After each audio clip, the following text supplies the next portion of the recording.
All of it. Consider the days that are ahead of you right now. What do you see? I just came back last night from a youth retreat at Rachel Jar's cabin, trying to revive our youth group. I took them on a pontoon ride, listening to them talk. They were talking about their days ahead, who they're going to marry. I want to marry a rich person. Well, I don't want to be rich, I just want to be well off.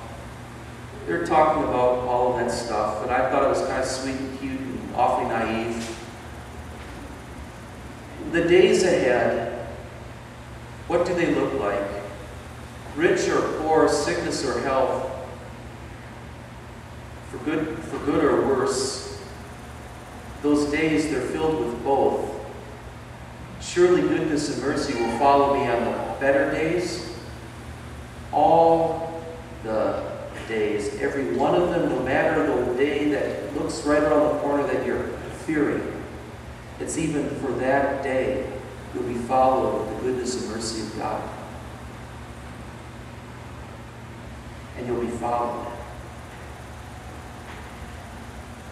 The Lord is my shepherd. We see nothing in this active description of our God that is anything close to static, where He simply merely is a kind of a majestic glue that holds the universe together. There's nothing like that in this picture of God. This idea of God being our shepherd is a God that is personal and pursuing and loving, following. He will follow you no matter what your days look like and no matter where you go. Consider the people of the Bible, Adam and Eve. They met a following God who said, "Where are you?" Moses, wandering in the wilderness, met God in the burning bush and found God followed him even into the wilderness. Jonah, thrown into the sea, found God following him even into the sea.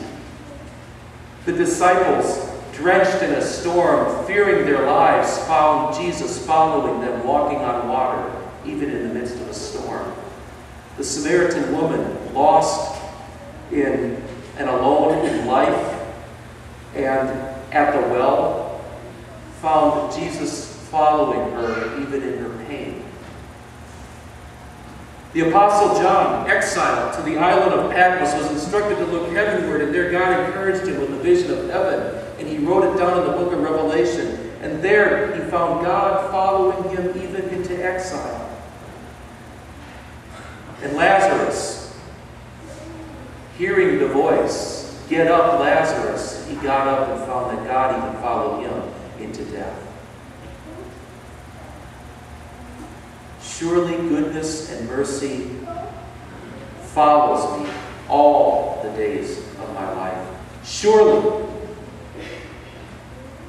No more doubting. No more doubting.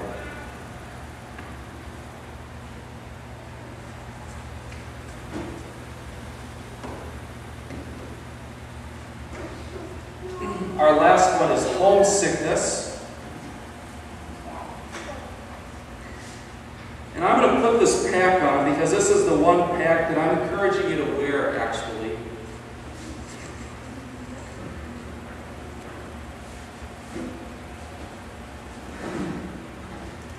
I will dwell in the house of the Lord forever. It's the Lord's house that I'm going to finally dwell in forever. Which means then that this house, this earthly house, it's not my real house. I'm merely on a pilgrimage. I'm traveling, and really I probably shouldn't take the backpack off and make myself at home at all. In Philippians chapter 3 it says our true citizenship, our true home is in heaven. And Paul writes that this earthly life is just like we're living in a tent. And Jesus is actually preparing a true home for us. So wear this pack, this burden of homesickness. Pay attention to it. Recognize it as something that calls you heavenward and slates or makes the thirst and hunger greater for heaven.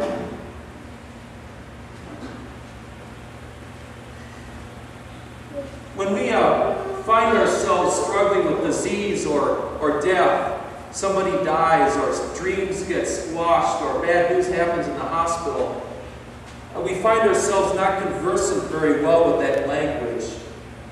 Again, talking to the youth in our retreat this last weekend, he was telling me all the stuff about computers, and I had kind of a glassy stare on my face, kind of following him, mostly not. And I said to him, you're lucky to be born when you are. This is all native language to you, isn't it? Technology will always be a second language to you. When we find ourselves struggling with this world that makes us just want to pine for heaven, the language of this world, the things that come across our way, the things that we need to deal with and make sense of, this is second language, third, fourth, fifth language. This isn't our real home.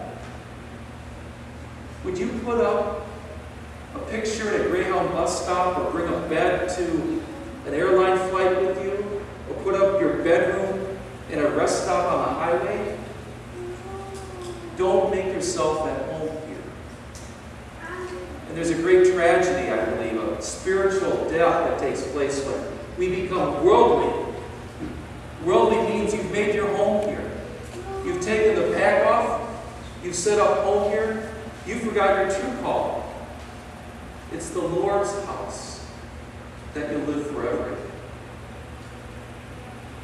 May God's people be able to cast off that burden of envy and recognize the grace that abundantly overflows for you each and every day.